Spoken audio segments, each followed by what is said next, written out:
Хүүхдүүд биднийг одоо цагт дайн дажин байхгүй их тайван цагт амьдарч байна гэж томчууд маань ярьдаг. Хүүхдүүд биднийг хичээлдээ явж онц сураад аав ээж ах нартаа тусалдаг.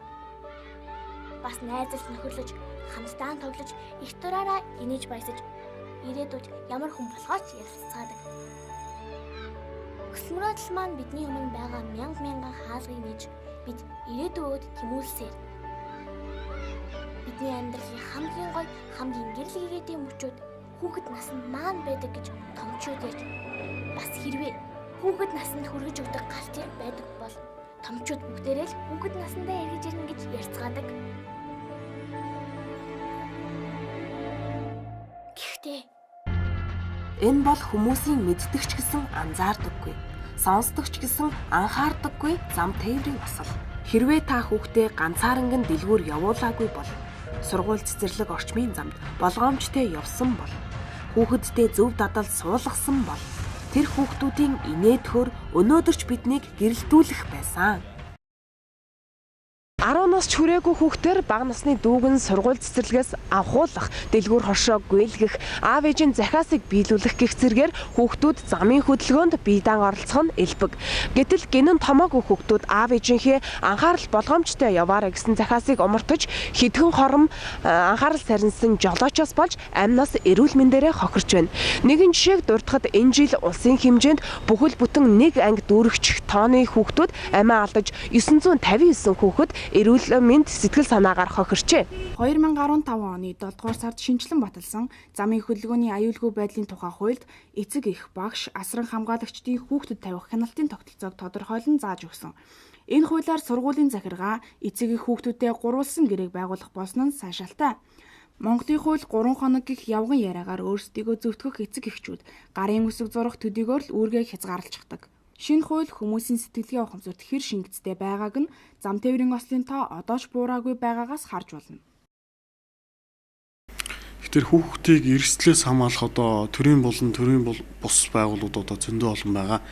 Хамгийн түрүүнд бол манай эцэгчүүд маань бага насны хүүхдээ бас харааганал тавих хэрэгтэй. За дээрээс нь боловсролын шатны бүх байгууллагууд байгаа. Нийгмийн ажилтан багш ангаар үүссэн сургуулийн удирдлагууд.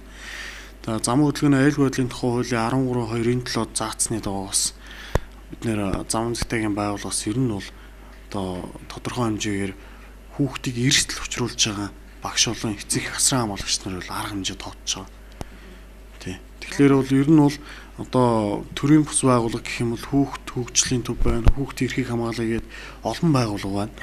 Яг эднэр маань хүүхд чиглэсэн үйл ажиллагаа бол хараахан дутмаг байдаг.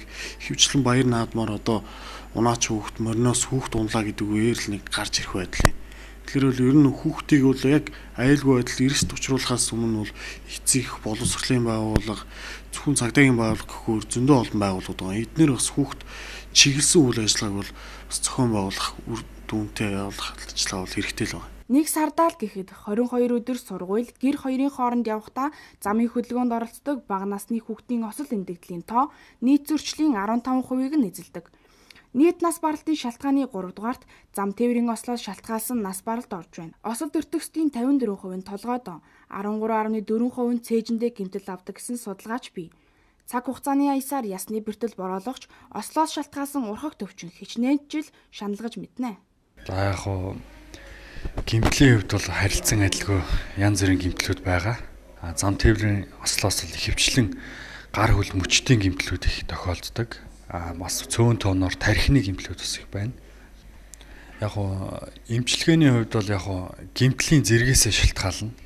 Одоо мэдээж хугарал гэмтэл нь бол илүү зөрөөтэй, мэс заслын эмчилгээ шаардлагатай хүмүүс бол бараг сар гарan эмчлэгдэх тохиолдол байдаг. Харьцангуй гайгүй одоо хөнгөн зөөлөн эдийн гэмтлүүдийн тохиолдол бол нэг 10-аас 14 хоног орчим байх тийм тохиолдол байгаа. 10-аас доош насныхан бол бас ихэлтэй. Ер нь бол ихэвчлэн машин дотор бас явж байгаад те машин мөргөлдөг ч гэдэг юм уу тэр чинь бас зам тээврийн осолд орж шít. Тэгэхээр тархины дөргөлт энэ төр бол маш их байдаг.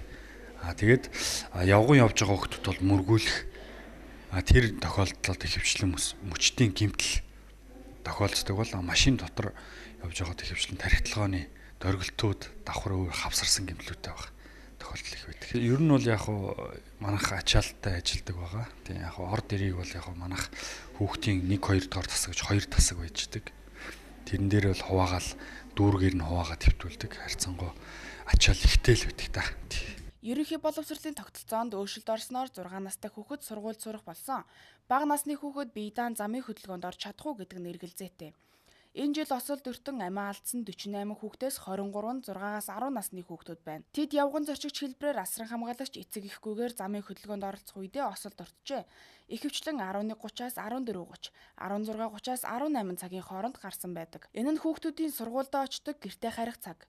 Зөвхөн энэ үзүүлэлтээс л гэхэд эцэг эхчүүд хүүхдээ өглөө эрт хичээлд нь хүргэж өгдөгч орой тарах үед нь авдаггүйг харж болохоор байна. Үүнээс гадна хүүхдээ 2 дугаар ангиас нь эхлэн бие даан замын хөдөлгөөнд оролцуулах нь нэлбэг болдог.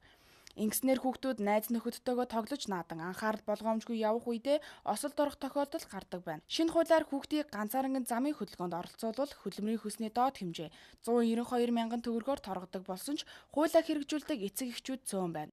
Зам тээврийн осол гарсан байршлыг авч үзвэл сургуулийн орчинд 7, хохирогчийн гэрийн ойролцоо 15 тохиолдол гарчээ. Сургууль цэцэрлэг гэрийн ойролцоох орчинд автомашина явган хүний зам дээр байрлуулах, зөвшөөрөлгүй газар гараж барьсан зэрэг нь осол гарах нөхцөлийг бүрдүүлдэг.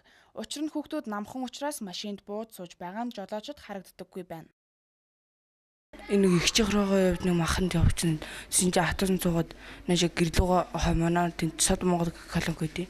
Тусны хойгоор гараа ивжсэн чинь машин байгааг мэдэхгүй гинт амир гэрэл тусаа гараад ирсэн. Тэгээ машин дээр нөгөө машин цухтаагаад колонкторыг цусчихсэн их чинь бэрж өгсөн. Тэгээд наашаа гимтрөө өвд ирээд тэгээ хөлмөлөө имжлүүлээд тэгэл явж гин. Өдөр бүр 560 мянга гаруй хүүхэд 800 мянга гаруй тээврийн хэрэгсэлтэд зэрэгцэн замын хөдөлгөөнд оролцдог. Чөлөөтэй жалгачих боломжгүй давчуу хотын гудамж, төв замтай нийлсэн сургуулийн орчин. Ногоон гэрэл цагаан шугамар гарах гэж ядаж байгаа бяцхан хүүхдүүд ч гэлтгүй, томчуудыг ч дайрчих шахам өнгөрөх бүдүүлэх соёлгүй жолооч нар ч цөөнгүй. Хүүхдээ хөтлөн гарцгүй газраар гүйж аваа ээж, магадгүй маргааш эмнэлгийн орны дэргэд уйлд суухыг ч үгүйсгэхгүй. Завгүй нэрээр хүүхдээ зөнгөөр нь орхиогүйсэн бол өнөөдөр тэр олон хүүхэд мөрөөдөлтөө хүрчих байлаа. 2015 онд бол одоо зам дээр осол ирэхт бол 202 хүүхэд гэмтэж хүрчээсэн. Одоо энэ онд гэх юм бол 49 хүүхэд 15 оныхоо 10 сарын байдлаар бас 49 хүүхэд зам дээр осол ирсэн. Өмнөх оноосоо бол одоо нэгжээр буурсан тийм үзүүлэлт байгаа. Гэсэн хэдий ч одоо замын хөдөлгөөнд оролцож явж байгаа энэ хүүхдэд бас эцэгхийн хараа хяналт маш сул байна. Ер нь хөвчлэн явган төрчигч хэлбэрээр гэмтэж хүртэж байна.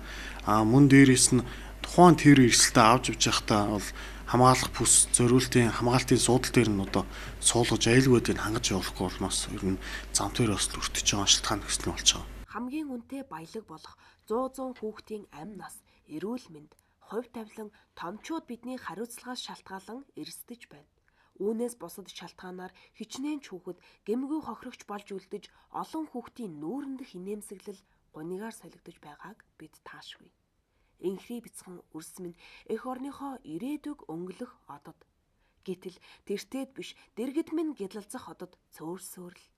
Магадгүй тэдний дунд Монгол оюун сэтгэлгээг дэлхийд таниулах ирээдүйн эрдэмтэн, олимпийн авраг, алдартай зохион бүтээгч, Нобелийн шагналтанч байсан байж мэднэ.